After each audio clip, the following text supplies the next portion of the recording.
শীতকালে পা ধোয়া কঠিন, সেক্ষেত্রে মোজার উপরে মাসে করা সুবিধাজনক। মোজার উপরে মাসে করার পদ্ধতি ও শর্তাবলী কি কি? যে কোনো বয়সের মানুষ কি মোজার উপরে মাসে করতে পারবে, নাকি বয়স এবং শারীরিক অবস্থা অনুযায়ী কোনো বিধিনিষেধ আছে? বয়সের সাথে মোজার উপর মাসের কোনো সম্পর্ক নেই। নবী করিম সাল্লাল্লাহু আলাইহি ওয়াসাল্লাম মোজার উপর মাসে করেছেন। আলী রাদিয়াল্লাহু তাআলা বর্ণিত হাদিস থেকে বোঝা যায় তারা মাসে করেছেন। তাদের বয়স অনেক বেশি ছিল তা নয়। মোজার উপরে মাসা করার সাথে শীতকালেরও সম্পর্ক নেই। 12 মাস কেউ চাইলে, অনেকে এজমা রোগী আছেন, মোজার উপরে মাসা করতে পারেন, তিনি পা ধুতে অসুবিধা হয়, মোজার উপর মাসা করতে পারেন। বয়সে অল্প হলেও তারা মোজার উপর মাসা করতে পারেন। অনেক ইয়াং বা যুবকরা মোজার উপর মাসা করলে অনেক মুরব্বীরা বলে, এই বয়সে তুমি এটা করতেছো কেন? এটা নেহায়েত আমাদের ভুল ধারণা। মোজার উপর মাসের সাথে বয়সের যেহেতু কোনো সম্পর্ক নেই, যে কেউ যে কোনো বয়সে মোজার উপর মাসা করতে পারেন। তবে শর্ত হলো মোজাটা হয় চামড়ার হবে, আর না হলে কাপড়ের মোজা হলে এরকম কাপড়ের মোজা হবে যেটা শক্ত হবে, মজবুত হবে, সেটা পুরো দীর্ঘ পথ পর্যন্ত হাঁটা যাবে। অনেক কাপড় মোজা আছে এত পাতলা যে আপনার ভেতর দেখা যায়, অথবা মাসা করতে গেলে পুরো ভেতরটা ভিজে যাবে, অথবা খুব ঠুনকো বা ছেঁড়া, এগুলোর উপর মাসা করা যাবে না।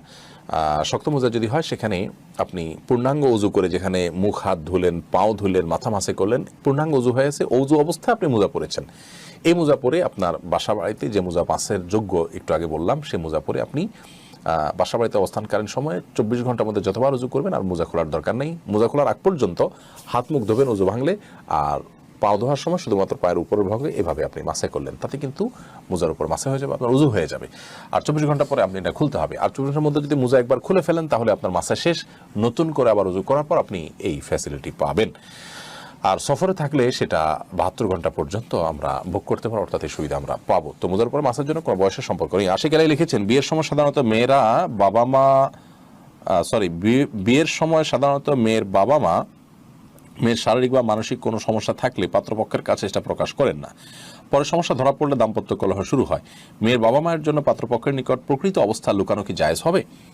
খুবই গুরুত্বপূর্ণ এবং জীবন ঘনিষ্ঠ একটি জিজ্ঞাসা। এই অপরাধের সাথে, এই গুনাহের সাথে আমরা অনেকেই জড়িত।